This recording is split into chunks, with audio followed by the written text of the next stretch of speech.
Chandra, this is not on, sorry. The Oh, that one is not on.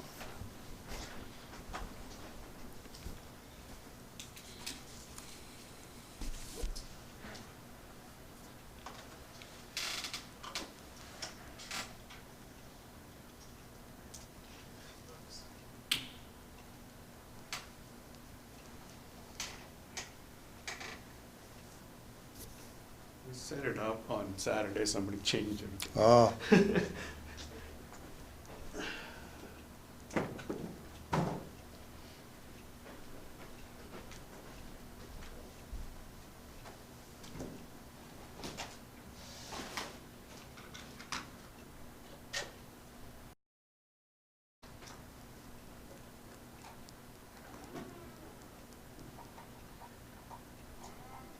ah.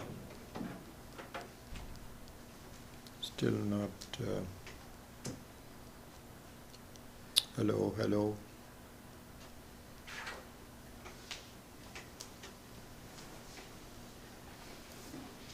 You're trying to. Yeah, I'm speaking.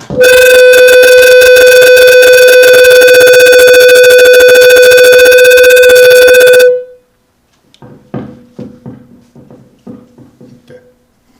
A little bit less. A little bit less. Yeah. Okay, that sounds good.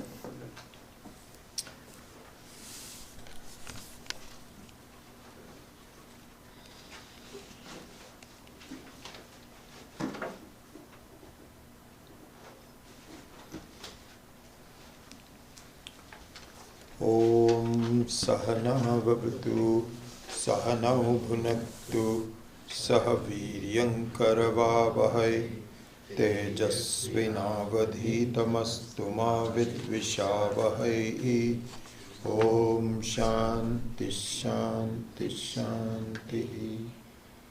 Mauna Vyakhya Prakatita Parabrahma Tattvam Yivanam Varshistante Vasat Rishigalai Avrita Brahmanishtai Acharyendram Karakalita Janmudramanandarupam Swatma Ramam Mudita Vadanam Dakshinamurtamide Vatavitapi Samipe Bhumi Bhage Nishannam Sakalamuni Jananam Jnanadataramara Tribhumana Gurumisham Dakshinamurti Devam Janana Marana Dukkha Cheda Daksham Namami Chitram Vadataror Mule Vriddha Shishya Gururyeva Gurostu Maunam Vyakhyanam Shishya Tu Chinna Samshaya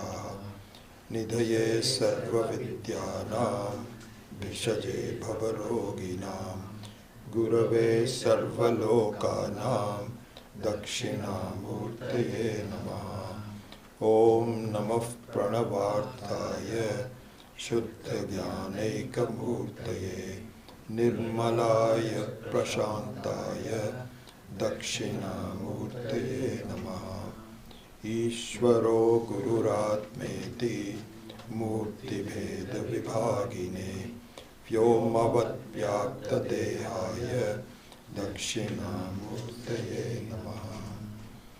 Om Vishvam Darpana Dishyamana Nagari Tulyam Nijantargatam Pashyannatmani Mayaya Bahirivot Bhutam Yatha Nidraya Yat Sakshat Kurute Prabodha Samaye Swatmanamevadvayam Tasmai Shri Guru Murtaye Namaidam Shri Dakshinamurtaye Bijasyantarivānkuro Jagadidam Prang Nirvikalpam Punaha Maya Kalpita Desha Kala Kalana Vaichitya Chitrikritam Maya Viva Vajram Bhayatyapi Maha Yogi Vayasvechaya Tasmai Shri Guru Murtaye Namaidam Shri Dakshinamurtaye Yasyaiva Spuranam Sadatmakam Asatkalparthakam Bhasate Sakshat Tattvamasiti Vedavachasa Yo Bodhayatyashritan Yat Sakshat Karanat Bhavenna Punaravrittir Bhavam Nidhau Tasmai Shri Guru Murtaye Namaidam Shri Dakshinamurtaye Nana Chidragatoddarastitamaha Vipaprabhabhaswaram Jnanam Yasya Tu Chakshuradhikarana Dvara Bahispandate Janami Titameva Bhantamanubhatyetat Samastam Jagate Tasmai Shri Guru Murtaye Namaidam Shri Dakshinamurtaye Deham Pranapindriyanapi Chalam Buddhim Cha Shunyam Viduhu Stri Balanda Jadopamastwamiti Bhranta Bhritam Vadinaha Maya Shakti Vilasa Kalpitama Vyamoha Samharine Tasmai Shri Guru Murtaye Namaidam Shri Dakshinamurtaye. That last 5 we will do after the class. Rahu Grastha Devankarendru.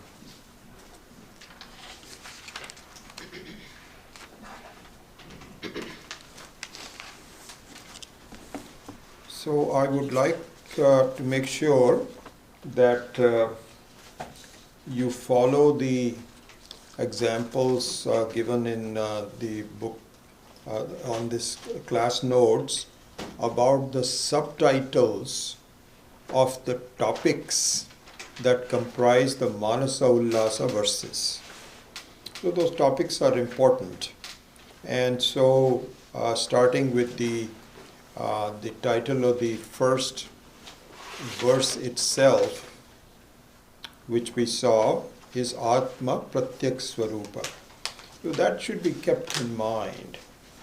So what it said was, that is the essence of the first verse.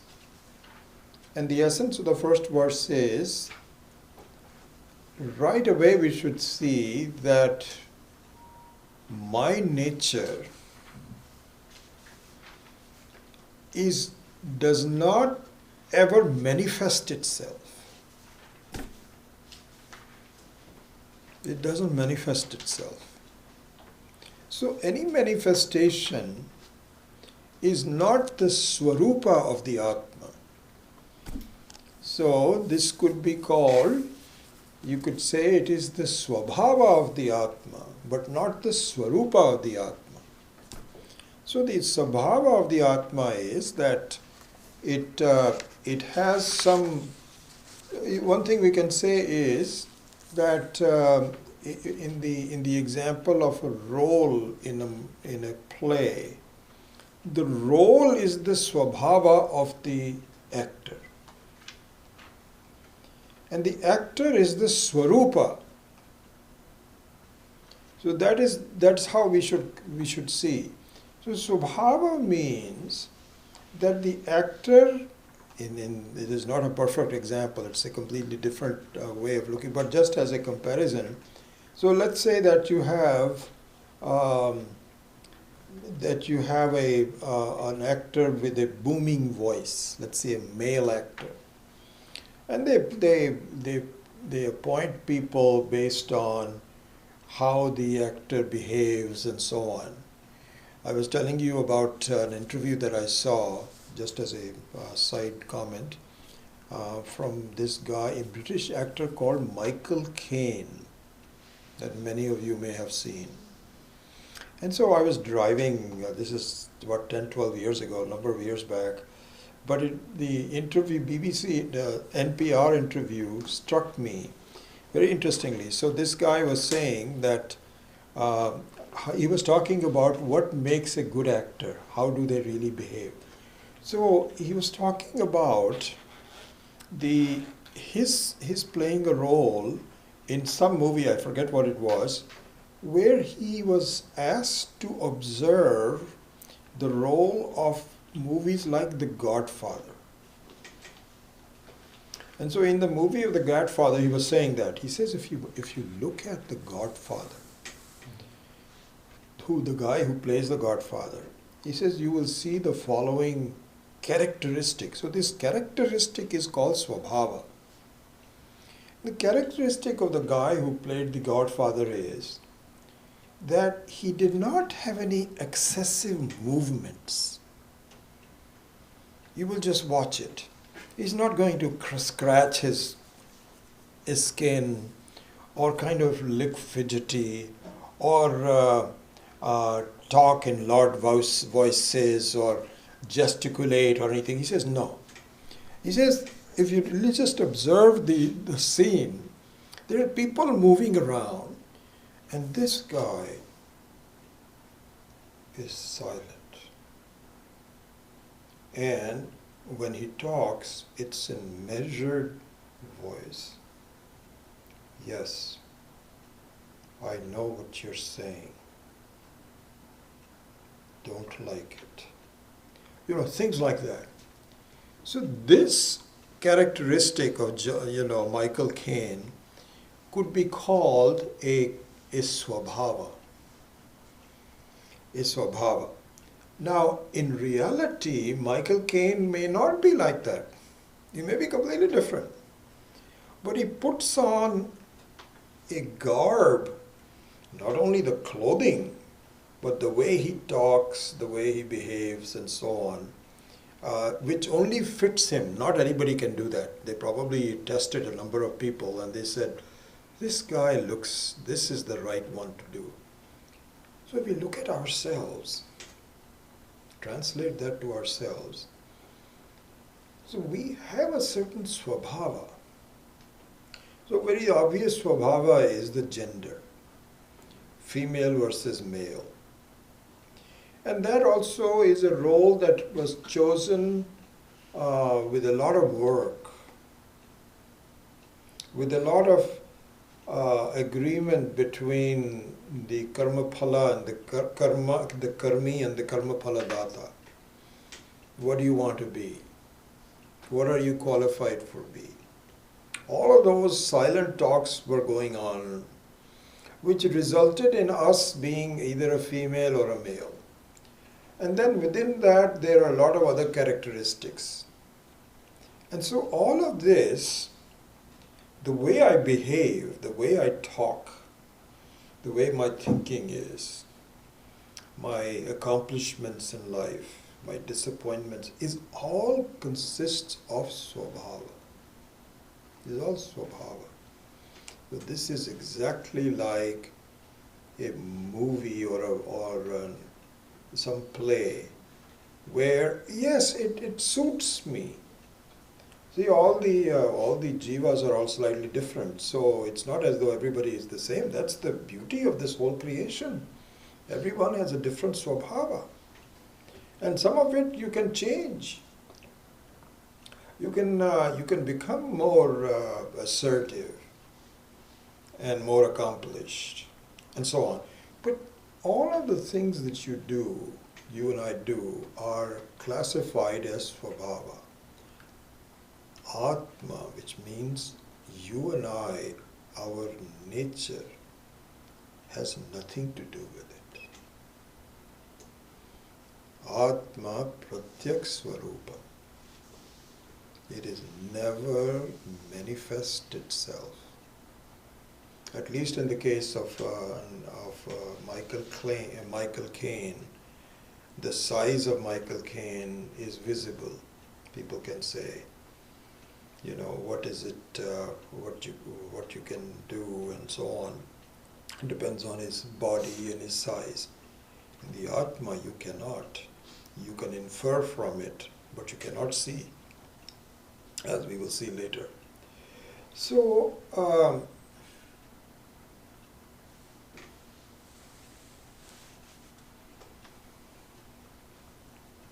so this is the title of the first This is what we are studying. This is the concept that is being highlighted in verse number 1. Atma Pratyak Swarupa.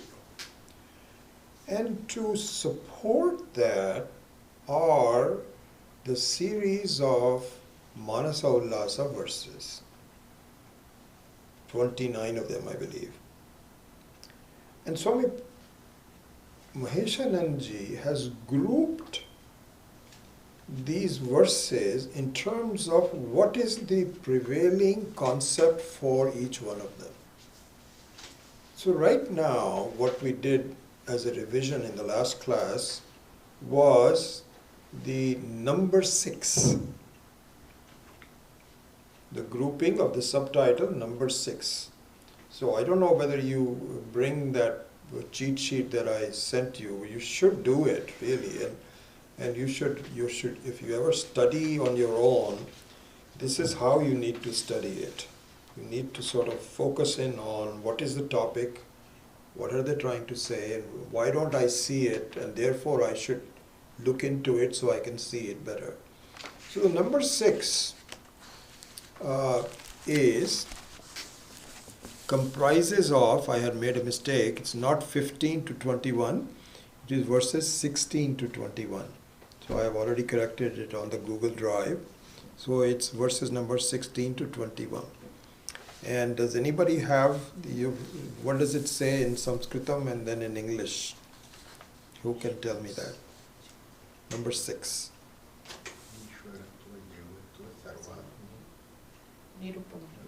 Nirupanam. Ishwaratva, Jivatva, Sarvatmatva. So there are 3 things. 3 things here. Jivatvam, Ishwaratvam, and Sarvatmatvam. Nirupanam. Nirupanam means the sketching, the explanation, the details of 3 concepts. And those are nature of Ishvara, the nature of individual, and the fact that basically the 2 are the same. So this is the subtopic of these groupings of verses number 16 to 21. So it means that Ishvara and Jiva. So Ishvara means one who is the total boss of the universe. And Jiva, which means a most important creation of Ishvara. Most important creation of Ishvara, which is a human being. Most important. Even more important than the Devas. Because most, not only important, but most interesting.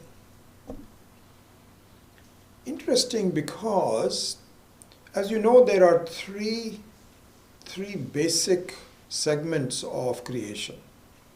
So one is animals, one is human beings, and the third one is devatas. These are the 3 basic segments. Okay? The animals are work in process. Everybody is in work in process, but particularly the animals are very much in the work in process. Why should we say that? Because they don't really have a chance to gain freedom in their life. Theirs is relative freedom. Some dog sitting there quietly, in a nice air-conditioned apartment, being fed by the master. Some limited freedom. But this is not freedom. Then comes the human being, because this is the most interesting and important segmentation, where the human being has a chance to move dramatically from being limited to being unlimited. I mean, just amazing what a difference it can be. From being a room space to become a total space, all being the same thing, is just amazing. Then the devatas, who are so happy being where they are, that their chance for freedom is not fully utilized. And if some of them really get to Brahmaloka and then they get taught, there is a possibility. But the possibilities are very much less than in human being. This is the segment which is the most interesting and has the best potential. So this is the situation. Now given that, so the comparison between Ishvara and Jiva, the humanness and the godliness, should be kept in mind in terms of how the two relate to each other. So let's discuss that. Let's focus on that today a little bit, and some interesting things to ponder over and to analyze and to understand. So what is said is that really speaking, they are essentially the same. So this is a very important concept that we should really keep in ahead of us. That the Jiva and the Ishvara are essentially the same. Now, on the surface, they look different. From the costumes that they're wearing and their functions and so on and so forth. So from a intrinsic standpoint, they are the same. From an incidental standpoint, they look different. And so the human being is wearing a costume that makes the human being look very limited. And we need to recognize the person behind the costume. Here Swami Dayananji gave us this beautiful example. I really enjoyed Swami Paramatmananda's reminders of the humor of Swami Dayananji and so on. It was kind of nice for me to, because I'm so involved now with the teachings of Swami Maheshananji and so on, that I've sort of not been in touch with the humor and the teaching style of Swami Dayananji. So that was very nice for me to really get back in touch with it. Also, it's the same. I've had the same. He's had spent more time with Swamiji than I have, but nevertheless, it is pretty much similar. So Swami Dayananji had this gift. He says, there are several things that Swamiji Dayananji used to say that I'll just give you one thing on, which is relevant to today's lesson. So Swami Dayananji used to say that when he was brahmachari and then he first became a Swami and so on, he said, I used to wonder about one thing. And that is that if you are in the cities, or really even small towns, even villages for that matter, but the villages don't have a lot of all these billboards, ads for films. So that was what he was looking at. So he said that when I used to look for ads for films, which you find, all over the place, a new movie is coming, so there's advertisement for it and so on. What you will find is there will be a text that would show who the music director is. Music director is very important in India. Shankar Jaikishan in those days, or so on. Music director, director, producer, all those names were given. And the billboard had a huge picture of the hero and heroine. Sometimes only the hero, sometimes only the heroine. But really these people. The names of the hero and heroine were never mentioned. So he used to wonder, why is that? Until he figured out that the fans of the movie know exactly who is there. They don't need to be told. You cannot say this is Amitabh Bachchan because... And Swamiji says that these billboards would often show these people in various different costumes. Sometimes they'll have a big mustache and the lady would look very old. Doesn't matter. Doesn't matter. He said, I finally figured out that the fans, and the word fan is short for fanatic. Really, it is. It's short for fanatic. The fans know exactly who that is. They don't need to be told. They can look behind, they can strip the costumes and go straight to the person, the actor. So also in our case, the jnani, the one who has really gone through the whole analysis and so on, when they look upon a person, they don't look at the person, they look at Ishvara behind the person. They can strip away, because we all have a certain costume. We are a male, which is a costume. We are a female, which is a costume. We have a certain voice, which is a costume. We have a certain status in society, which is a costume. All of that doesn't matter. It is, and really speaking, if you think about it, do you know, it is the same Ishvara who is playing all the roles. In a movie, you have different actors and actresses, not in the whole creation.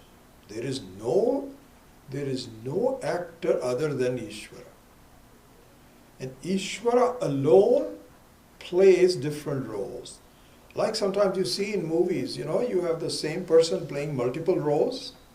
Especially these days of software and so on, it's very easy to see. You have two people that are talking to each other and so on, and one of them is a strong guy, the other guy is a weak, and these are the same person. This is exactly our situation. So, this segment of number 6, consisting of verses number 16 to 21, is devoted to showing. Really, showing means introducing. There's a lot of thinking that we have to do, but at least the introduction should be there. The introduction is, there is no vastu, as Swami Paramarthananda was talking about it. There is no real vastu known as the jiva. The jiva is actually nothing but Ishvara. Ishvara playing a role. So jivatvam, Ishvaratvam, Sarvatmatvam, Nirupanam is devoted to showing this. And this is an introductory concept. We have to build a lot on this. But this is the meaning of this section of the Manasa Ullasa. Okay? So if I can sketch this a little bit more,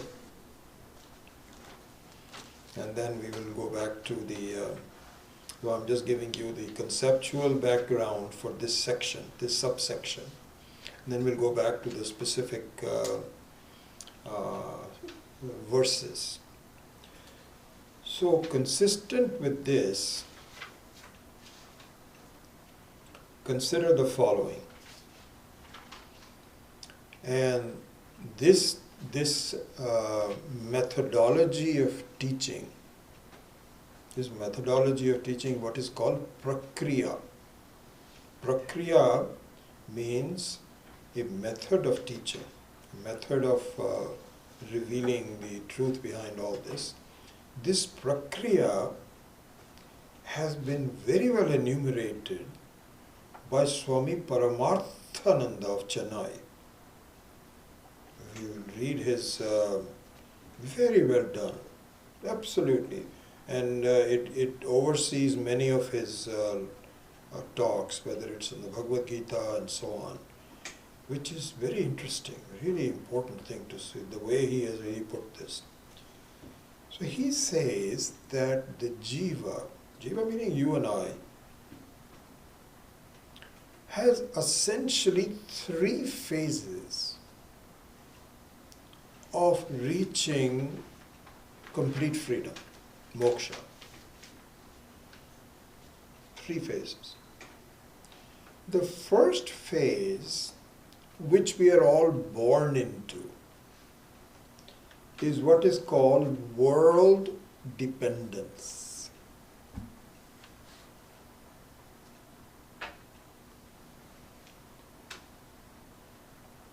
World-centric. We are world-centric and world-dependent.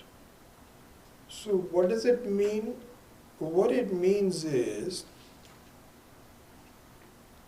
so listen to this carefully. This is why I should have really brought my my pad and written it all down, and maybe I'll do that next time. It's my fault. I thought it was in the green bag, but was not. I already had it in some other bag and I didn't take it out. So listen to this. So the first phase is where the jiva is world-centric and world-dependent. So this has some interesting aspects to that. Two basic aspects to that are very important to look at. One is that both the jivatvam, the human beingness, as well as the jagat, are both taken to be real. Real means that's what I have to deal with. You know, I have feelings. I'm a bhokta, I'm a karta, I'm a doer, I'm a sufferer, enjoyer, and I have the world to deal with as part of my manipulation of myself. So this is the jagat is also is real, and I am also real. Both of us are a pair. Me as an individual, and I am dealing with this world. So this is the first aspect of the first phase, which is world dependence and world reality, world centricness. The other aspect of that is that I am dependent on the world and myself, my body mind, which can be part of the world you can look at, or it can be looked at as sort of different from the world. Both of them. In some parts it's the same, because when you have a disease, it's very rare that you will have a disease that no one else has. So you have the same disease as the jagat.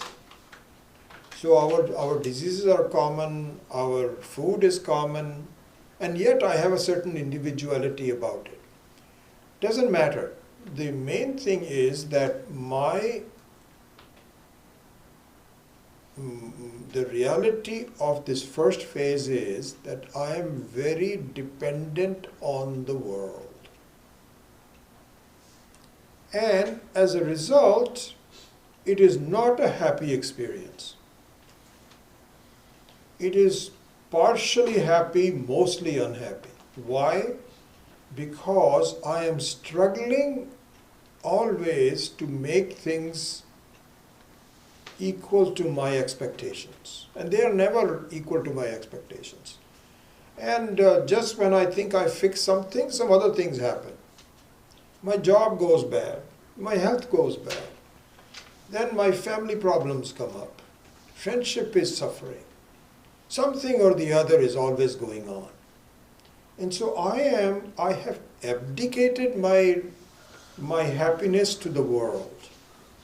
And this is all, so there's a twin parts of it. The two parts of the coin is that I've abdicated my dependence to the world, and that's all I have. What do you want me to do? This is what I'm dependent on. So there are two aspects to this. One is dependence on the world, and also my centricness of the world. It means my reality. My reality and the Jagat's reality are all the same. This roughly comprises the first phase. So the first phase you can always write down is world dependence. Then comes the possibility of a second phase. And that comes from a thorough study of the scriptures. Not just a casual introduction, but a serious investigation, serious study, dedicated with trust in the teacher, trust in the Shastra, with a lot of thinking and so on. So that comes the second phase. And the second phase is not world dependence, but God dependence. So the God dependence means the following, that there is someone in charge of the world. There is no arbitrariness. And yes, my struggles are still there to balance my happiness and so on, but I can find an order in doing so. I am not on my own. There is something bigger than me who is in charge of the process. If I just follow the process and I trust, it's something like, it may not be a very good example, but supposing you have struggles with, let's even in this country, for example, we are somewhat scared of what is happening. The office of the president is being defaced. There's so many, we have no idea. There's going to be class struggles, and there's a certain fear. But if I could tell, if the government writes itself that yes, there is a just government that is going to really take care of me. I may have some problems, but eventually this will be okay. I really relax in that. So something similar to that. It could be a company, it could be your own family or whatever. It's sort of an inner trust that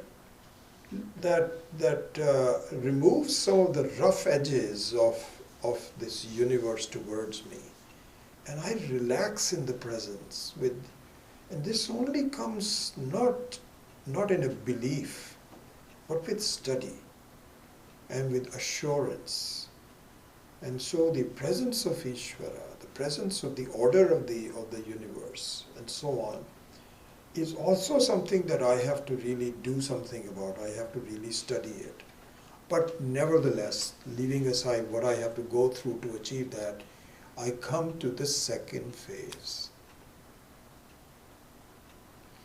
And the second phase, which is God dependence, the God-centric phase of my life, also has the following characteristic. You remember the first phase was where I'm also real, and what happens to me on a day-to-day is also real. This is the first one. In the second phase, I do not disturb the reality of the jiva. Jiva still remains the same. But the reality of the world softens, almost becomes what appears to you as being antagonistic is seen to be non-antagonistic. So you begin to soften the apparent reality of the world. And if I can maybe carry it to the next step, what it means is that the reality of the world becomes less so, becomes more friendly, as though something funny things are happening. I am more dependent on myself, less dependent on the world. So this is the second phase. And then comes the final and the third phase. The first one is world dependence. The second one is God dependence. And towards the latter as parts of the second phase, the self-dependence becomes a little bit more of a reality. Not completely, but a little bit more of a reality. I begin to see the possibilities. And why that is the case, we will summarize in a minute. But when you come to the third stage, third phase of your life, instead of world dependence or God dependence, you become self-dependent. Which means you become independent. Completely independent. This is the final moksha. This is the complete freedom. These are the three phases. Now, in the third phase, so another picture is, if you look at a binary phase, if you look at two columns. So in the first phase, both the jiva and the jagat were real. In the second phase, the jiva is still real, but the jagat becomes partially unreal. And in the third phase, the jiva also becomes unreal. The world and the jiva both become unreal. Unreal in the sense that you see the distinction between Swabhava and Swarupa. Because what happens is that you take the Swabhava to be Swarupa, but with a more clear understanding, you find that the two are totally different. The role and the actor, they cannot even touch each other. They appear to touch. One appears to hide the other. Is not possible. And so the costumes become the swabhava, the way I am, and so on, becomes really mithya. And so in the third phase, both the jiva and the jagat are realistically taken to be not real. In the second phase, you may dismiss the jagat, but you don't dismiss the jiva. And your problems are not completely solved until you dismiss the jivatvam also. Now, when that happens, in complete freedom, the Ishvara as your only reality becomes apparent. So the jivatvam, the swabhava, the costumeness of the human being, has to be replaced by something. You don't become zero, in other words. And we cannot become zero. We are afraid to become zero. You will never discard our reality until something more becomes the possibility. And so, really speaking, at that time, the sense of smallness and limitation completely goes. So you become Purna. Purnamadav Purnamidam Purnat Purnamudachyate. And so that is the freedom. Now, so that means that, really speaking, Ishvara, you were the nature of the Ishvara all along.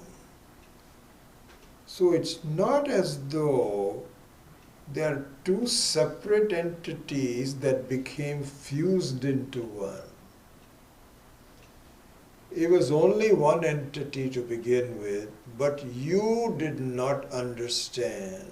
Therefore, you went through the phase of, you and I went through the phase of, first of all, not understanding the reality, which is phase one, partially understanding the reality, which is phase two, and completely understanding, oh my goodness, I am much bigger than what I thought I was. So this is the progression of thinking. And this is what is conceived of in this verse number, in the topic number 6. This is the overview of that. So keep that in mind. So these kind of sometimes look like words, Ishvaratvam, Jivatvam, Sarvatmatvam, Nirupana. And so here, the one thing which we have not really spent much time on, and I may not do today, is the third element. So we have talked about Jivatvam and Ishvaratvam, but not Sarvatmatvam. So Sarvatmatvam means that it is in fact not only my reality, but everyone else's reality. There is no other thing other than me. I am in fact the reality of the whole world. So that's a slightly different concept, but it also results in the same freedom. When you are free, it also takes care of the sarvatmatva. But if there are some separate doubts about that, which there are, then those have to be separately tackled. And there's a lot of literature on how that happens. So, in the 6th chapter of the Panchadashi, there is a certain segment which talks about the sarvatmatvam, sarvagyanitvam, the antaryamitvam. There is about 6 or 7 aspects of Ishvara that have to be understood. And sarvatmatvam is the ultimate understanding of that. So yeah, there is a certain set of concepts that my mind has to respond to, but essentially that will also happen. There is no other, because the Brahman is the same vastu which is common to everyone. And so it's not as though I'm okay, but what will happen to the rest of the world? Those feelings will not happen. You are completely free. So So this is the progression of thinking that is given in the verse number 16 to 21. And then, as we saw, there's some examples given that just like in a dream, you may have a king who is the king of all, very powerful, and then in the same dream you become a slave to the neighboring king. So those changes are all upadhis. But the Atma, which when you wake up is the same for all of the dreams, is not affected by that. So those examples are also given in here. And that should be, if you are interested, then you can understand how that has to be given. Okay, so then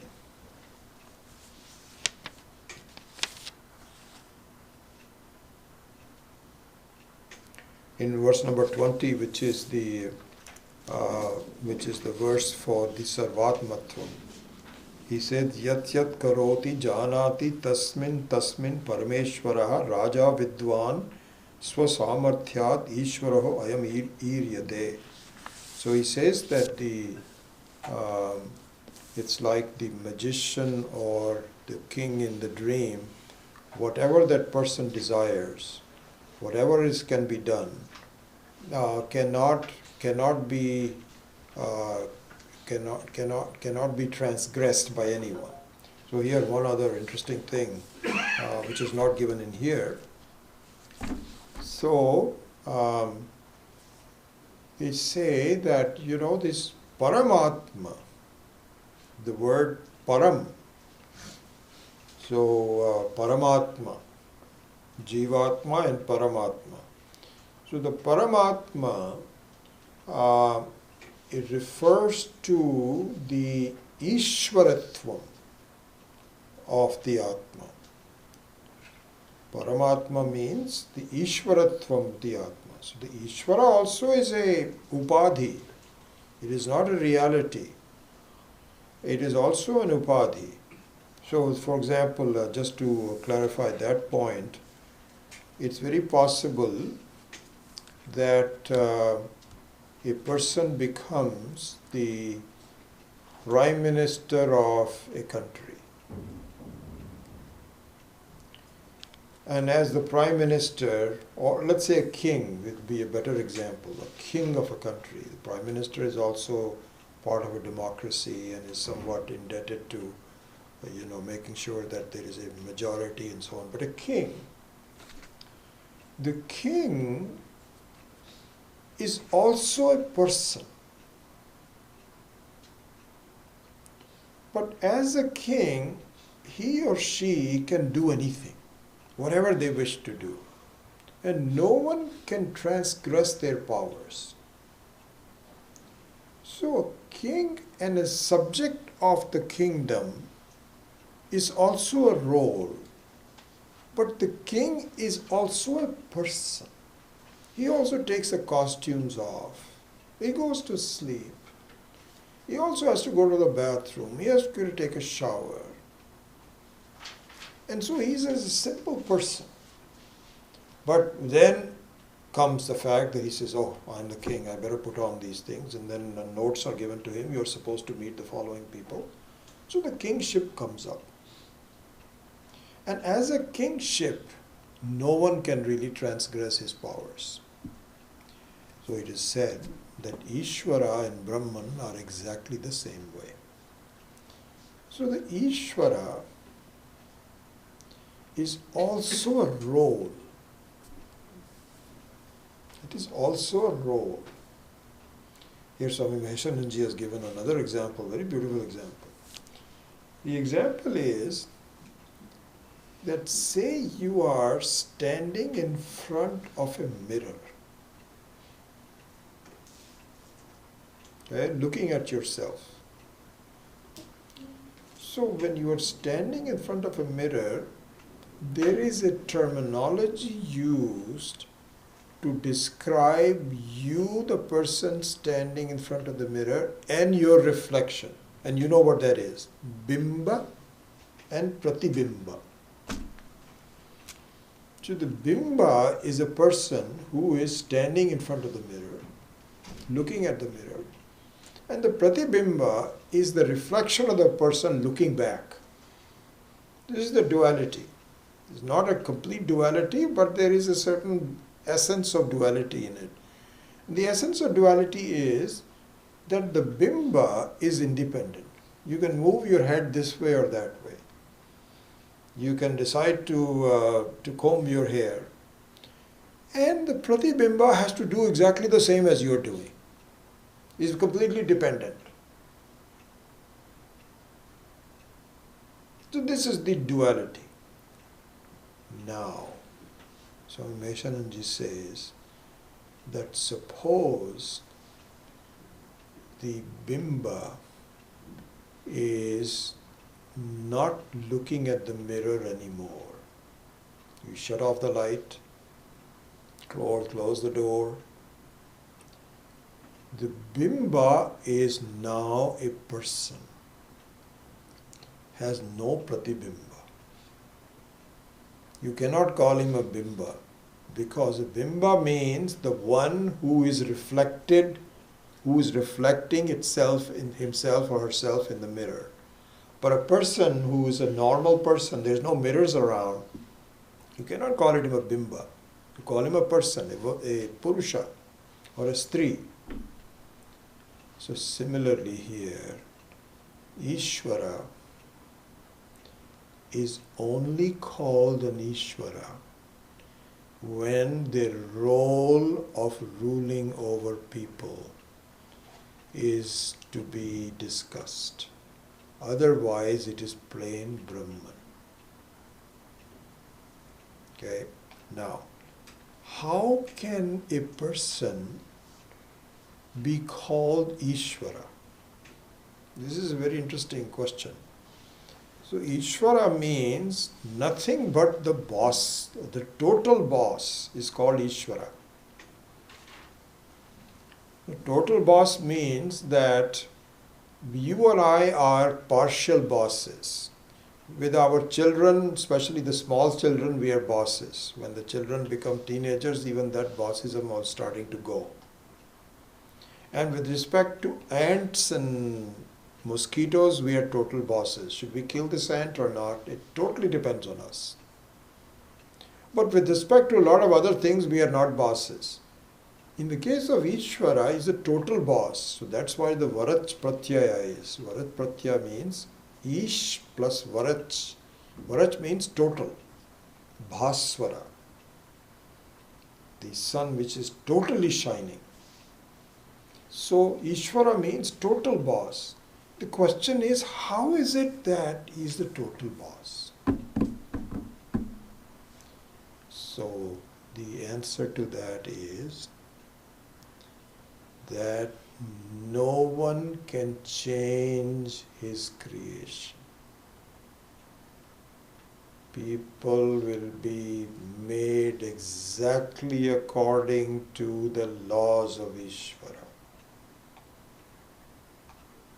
And the laws of Ishvara include your independent karma. There is a certain independence of your karma which is included in it. He allows you minor modifications, very minor. In the totality of it, very minor. You can decide to come to a class or you can decide to go see a movie. Sure, you have some independence. Even there, the so-called independence of the jiva is really not independence, because your samskaras that you have earned will tell you which way to go. That also is mandated by Ishvara. So really speaking, whether you get up from the morning or not, whether you survived a terrorist attack or not, it's all laid out in great detail. No one can transgress it.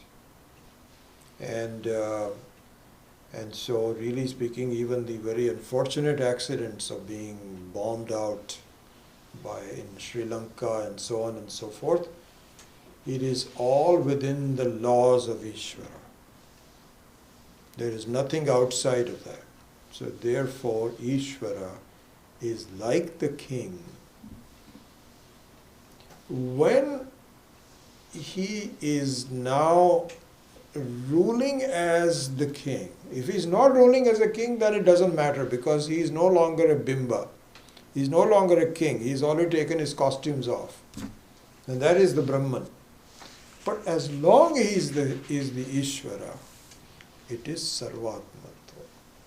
So these, I'm just giving you a lot of other details, but that's all contained in this verse number 20 or so.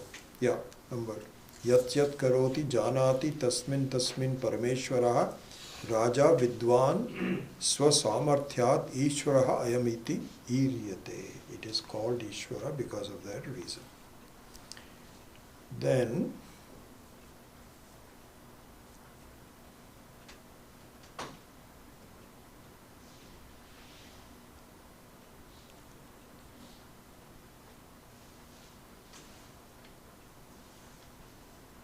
'21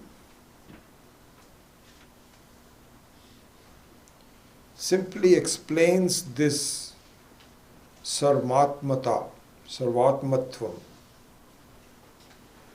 Jnana kriye shivena aikyat sankrante sarvajantushu ishvaratvancha jivanam siddham tat shakti sangamat. So what it means is,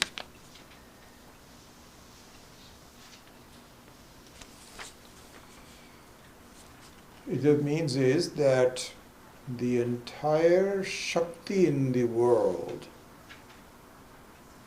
there is only one source of the Shakti, which resides in the Shaktiman, which is Ishvara.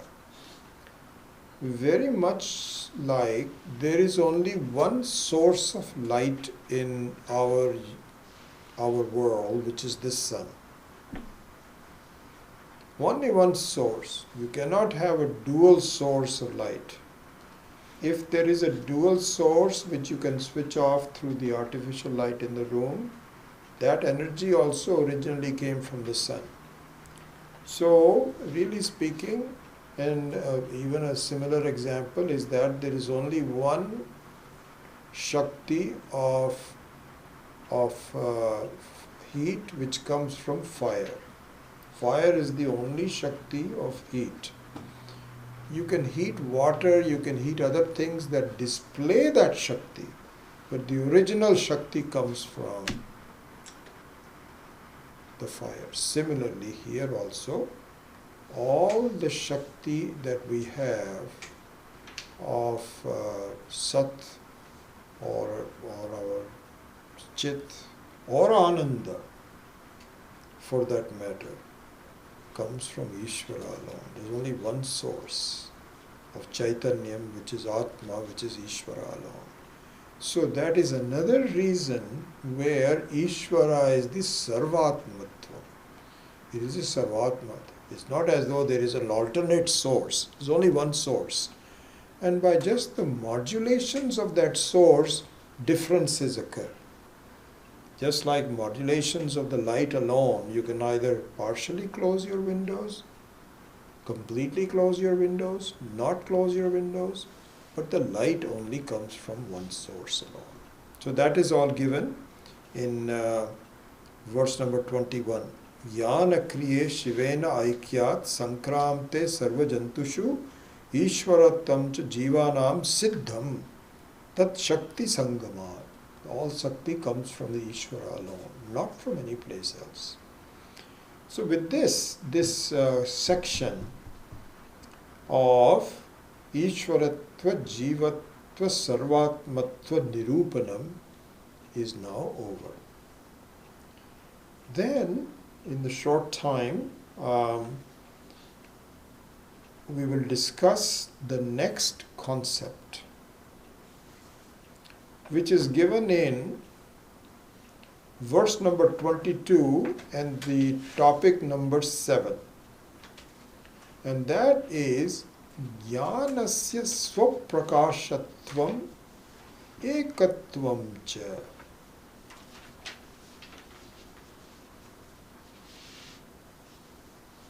Jnanasya Swaprakashatvam Ekatvam Cha. The singularity and self-luminosity of awareness. So, the normal question is that one thing depends on another, that thing depends on something else. Then how can you say that the ultimate is also not dependent on anything else? And so that whole discussion, the nirupaning of that is the topic of verse number 22, which means swaprakashatva. And so this is a very big thing, because Atma, so this is what there's so many different aspects to that. They're all not all discussed here, but to give you an idea that, and in fact this is a big thing where the competitors, so-called competitors to Vedanta, poke fun of us. They say, you say that there is Atma, which is independent. Where is it? Where is the independence? Show it to us. And ultimately we say, no, we cannot show it to you. So they say, if you cannot show it to us, then don't even stand up and talk about it. You have no standing whatsoever. So we said, no, we didn't listen to us. We cannot show it to you because we don't need to show it to you. So they say, what do you mean by not need to show? Everything needs to be shown. Everything needs to be proven. You have to look at it. You can authenticate it. You can you do all of that. If you can't do this, then what good is it? So we said, no.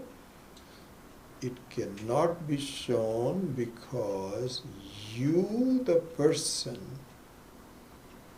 doesn't need to be shown. No one needs to be proven that they are there. You can discuss who you are.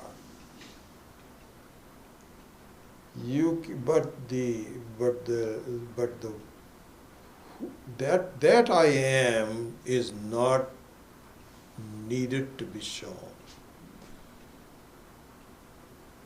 So this is called Swatasiddhatvam. And the fact that I don't need a pramana. And the only pramana that I need is that there is something that I don't understand about this concept. And once this concept is presented, that all things depend upon the Atma, but the Atma is self-dependent. That the entire awareness, that the fact that I know, I am, doesn't need to be proven. It is already there. All that is necessary to be proven is, I am not this, I am not that. But the fact that I am doesn't need to be proven. So this fact is what is given in a very brief form. Not all of this is really just a very introductory treatise of a whole set of doubts that people have. But these are the segments of the doubt. And that segment has to do with the fact, how can I be self-aware? Yes. So, swaprakashatvam and ekatvam. Ekatvam is not discussed in that much, but what is Swalprakashatvam is Ekatvam. There is no Nanatvam. There is only a single concept which is present in all of our cases. So Swaprakashatvam and Ekatvam are two sides of the same coin. So that is given in verse number 22. Then there's a very interesting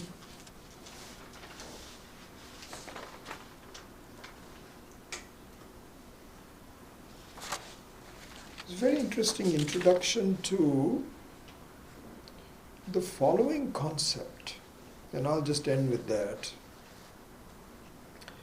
And that is given in topic number 8, which is given in half a verse. It is not in both 21a, first line and second line, only in the first line of number 23. And that means Brahmani Jnanavat Kriya Siddhi. Brahmani Jnanavat Kriya Siddhi. And the translation of that is, not only is the knowledge, the nature of knowledge is Brahman, but the nature of action, the source of all action, is also nothing but in Brahman. This is an interesting concept that we have to see. And eventually what it would show, not here perhaps, but it has to need, in all of these cases more discussion is needed. This is just an introduction. But ultimately what will show is that my understanding that I am doing, aham karta, is also false. My sense of, and this goes back to my explanation of the three phases. So what happens is that in the first and the second phase, you feel that I am responsible. I am the doer.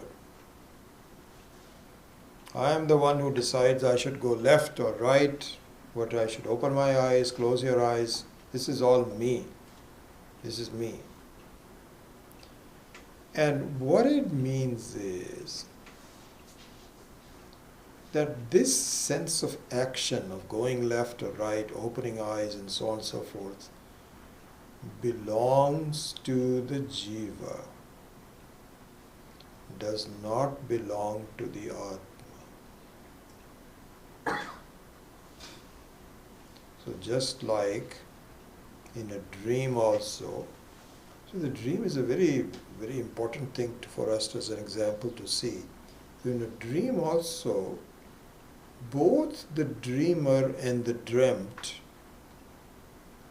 appear to be real. And both of them are false. So in the dream also, the dreamer says, I'm doing left, I'm going left, right, I'm opening my eyes. All of those things are done. But in reality, the person who is in the dream doesn't do any of that. And so really speaking, this is the essence of this particular verse, which is just given to you as a concept to pursue further. So this concept says, not only is the knowledge that I'm looking at the table, I'm looking at people, I'm looking at that, it also is not really true to who you are. You have a knowledge which is common to all of your knowing actions, but your doing actions are also similar to that. There's no difference between them. And this will be discussed in a bit more detail on verse number 24 and 25. So this will be done next time, which is number 9. Parinama parispanna lakshane kriye.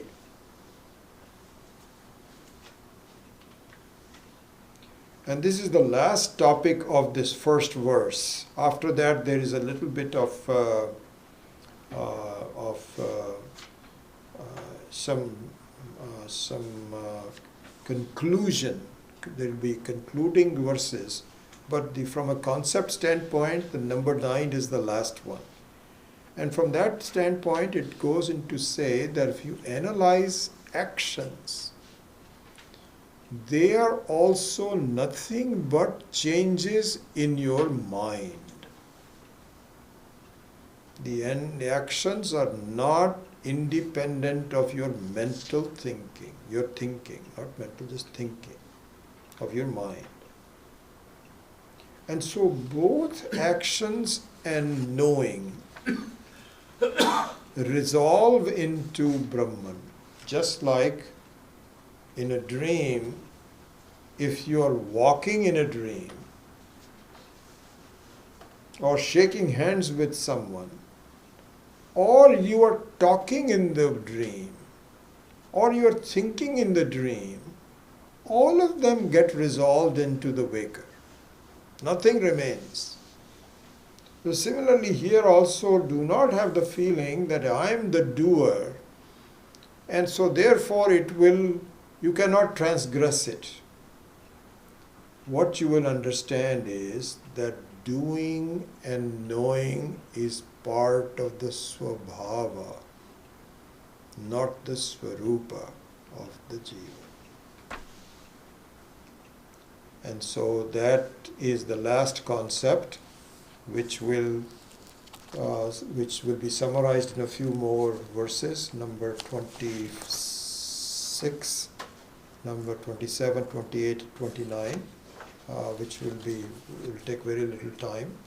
But with that, the sketching of the first verse will be over, which is the concept of that Atma is Pratyak Swarupa.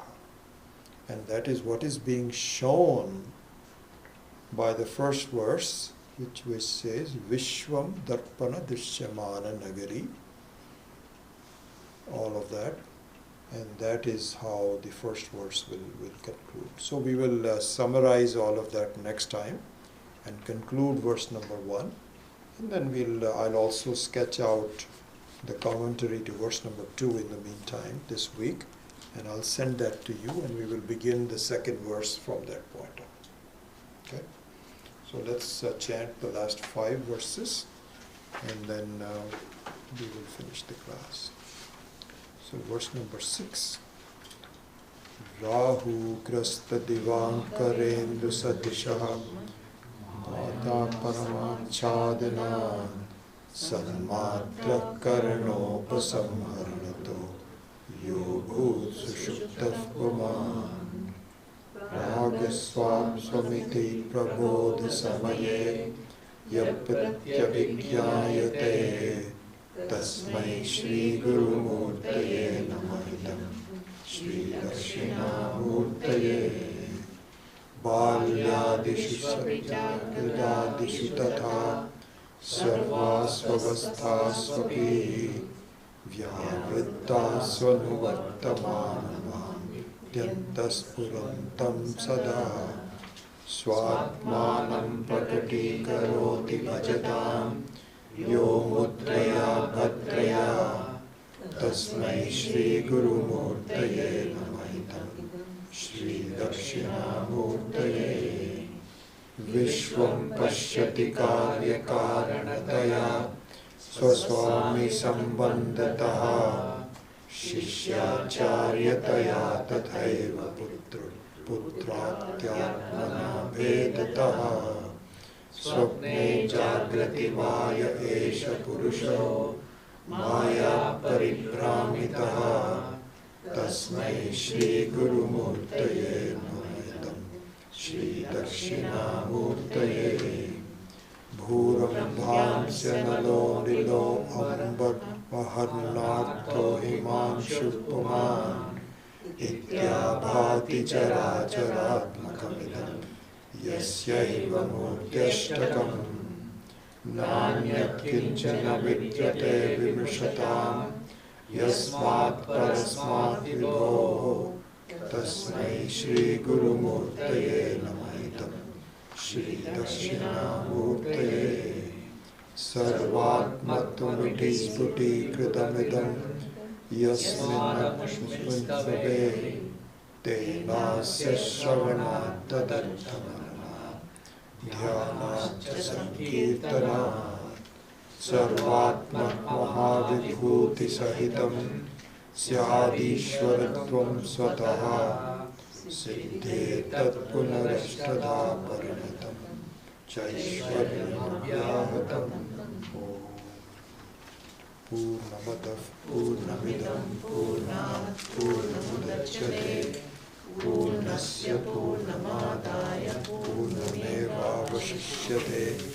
ॐ शान्ति शान्ति शान्ति। हरि ओम श्री गुरुभ्यो नमः। हरि ओम।